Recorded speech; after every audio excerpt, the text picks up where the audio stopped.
Номер 1-ші орында тұрған балбан Ақжол Махмудов екендігі талашсыз. Жоғырда белгілеп кеткенде. Ал бұл біріншілікке қатышпады. Ал жоқ. Қырғызстанның номер 2-ші балбан кем болады деп айтсақ тура болады. Бирок Қырғызстанның чемпионы деген ардақты намға ие болады. Екөнің бірөөсі. Біріншісі бұл Ырыскелди Мақсатбек уулу қызыл трикоменен шыққан. 2001 жылғы спорт чебер. Бұға чейінгі беттештерінде ал Нурданбек Талайбек ұлын, ошондой эле Батырбек Абдуллаевтен, жана ошондой эле Эрлан Марс ұлын утуп алган. 3 беттеш, 3 жеңиш.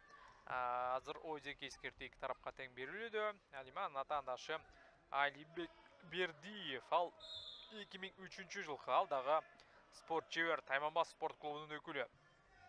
Алибек Бердиев өз учурунда Назарбек Канарбай ұлын ұтты. Сулайман Гасановты жеңди. Жана ошондой эле Ринат Ильяз ұлын дагы артта калтырды. Мақсатбек уулу Ырыскелди. Ринат Ильяз уулу бул эми өтө тажрыйбалуу балбан.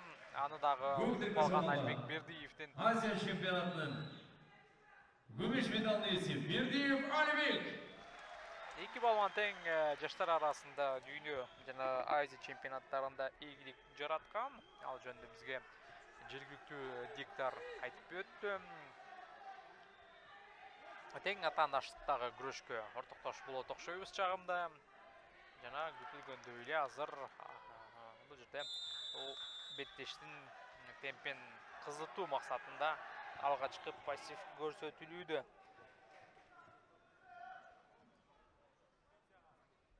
Bir ұпай Ырыскелди мырзага кетти. Ырыскелди Мақсатбек уулу партерде иштейт. Алибек Бердиев эми болгон күчүн ушул коргонууга жумшашы зарыл. Ышкырык жаңырды. Өзүңүздөр билесиздер, өтө деле көп убакыт берилбейт. Ашып кетсе, активдүү аракеттер болсо гана көбүрөөк убакыт берилет. Болбосо мына ушул жерде Ырыскелди Мақсатбек уулу атаандашынын моюнунан кармап ыкма жасаганга аракет кылган, бирок Алибек Бердиев абалды мыкты пайдаланып кетти. Мышыктай эле секирип ордунан туруп кеткенин көрдүңүздөр. Жана эч кандай упай албады. Бул эми Ырыскелди үчүн бир аз кооптуу болушу мүмкүн. Мындан кийинки мүнөттөрдө албетте Алибек Бердиевде жакшы мүмкүнчүлүктөр жаралат. Ал ортодо Ырыскелди белге кирген жана атаандаш каршы чабуулга чыкты, дагы 2 упай алды. Мына ошол жерде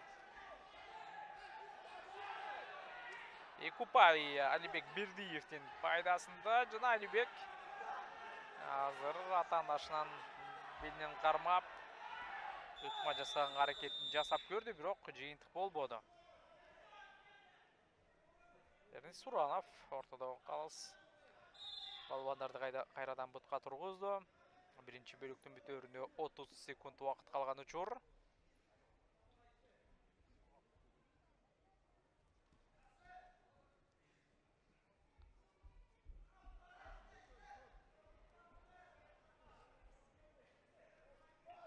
Азыр Ырыскелди Мақсатбек уулу атаандашын түртүп жаткан учуру. Жана кайрадан каршы чабуулда Алибек мына атаандашын артын өтүүгө аракетин жасап көрдү. Биринчи бөлүк бүттү, эсеп 2-1. Компенсациялар болду деп айта албайбыз. Жана бул бүгүнкү күндүн алкагында көпчүлүк көрөрмандар тарабынан суроолор жаралууда. Ой, келиңиздер. Алма тууралуу кийинирээк сөз кылабыз. Азыр дагы бир упай Ырыскелди Мақсатбек уулу кайрадан биринчи номер менен иштеп активдүүлүгүн көрсөтүп, бирок өзү каршы чабуулда ийгиликсиз каршы чабуулга кармалып, натыйжада атаандашына кайрадан упайды алдырып коюуда. Жана каршы аракет. Бул жерде менимче упай берилбейт. Себеби дегенде чабуул жасалып жаткан учурда атаандаш өтүп кетти. Упай жок бул эпизоддо. Ырыскелди Мақсатбек уулу байкасаңыздар өтө шамдагай, күтүүсүз жерден чабуул жасап кетет экен, бирок Алибек караңыздарчы, бир дагы секунд бошойт. Мына атаандашынын ар бир көз ирмемин байкап турат жана коргонууга, өз учурунда коргонуп калууга жетишүүдө. Азыр бир упай Алибек Бердиевке жана Ырыскелди Мақсатбек уулу азыр өзү коргонуш керек. Эми биринчи бөлүктө тескеринче Ырыскелдиге берилген болчу, бирөөбүз партерде иштөө мүмкүнчүлүгү ал мүмкүнчүлүктү колдоно алган эмес. Эми Алибек Бердиевди байкайлы, ал кандай пайдаланат, атаандашты айлантууга аракет. Биринчиси ишке ашпады жана Алибек Бердиевдер өздөрү байкагандай бир аз аракетин көп жасаган жок.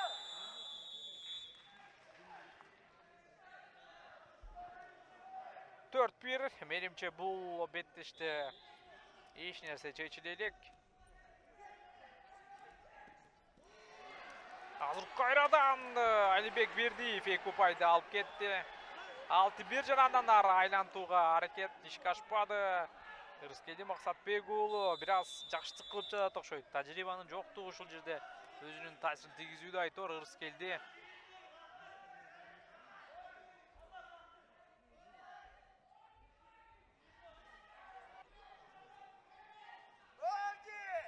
Мына ушул жерде буту, албетте бутунан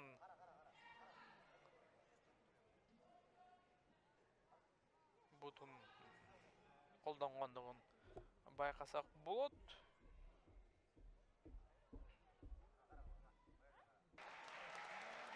Челлендж утулду жана 1 упай кетти. Алибек Бердиевге күйөрмандар өзүнүн нараазычылыгын билдирүүдө. Эми бул күйөрман деген албетте нейтралдуу күйөрман гана объективдүү болбосо, албетте туугандары, достору, санаалаштары, фанаттары албетте ар дайым объективдүү болбойт. Бул нерсени моюнга алып коюшубуз керек. Андыктан кече күнү да ошондой табаштуу маселелер жаралды. Бул нерсеге көңүл бурбаш керек. Себеби дегенде бул референдум же бир маселе эмес. Ошол күйөрмандардын кайсы бир маселени чечүүгө добуш берип коюп чече турган. Бул жакта атайын эрежелери бар жана ал эрежени көзөмөлдөгөн калыстар бар. 7-1 ортодогу айырма 6 упай жана Ырыскелди Максатбек уулу 1 мүнөттүн ичинде ортодогу 6 упай айырмачылыкты жокко чыгара алабы. Болгон аракетин жасап, белге кирүү аракети кайрадан ишке ашпады жана Алибек Бердиев атаандашынын катасын кайрадан колдонду жана 9-1 эсеп.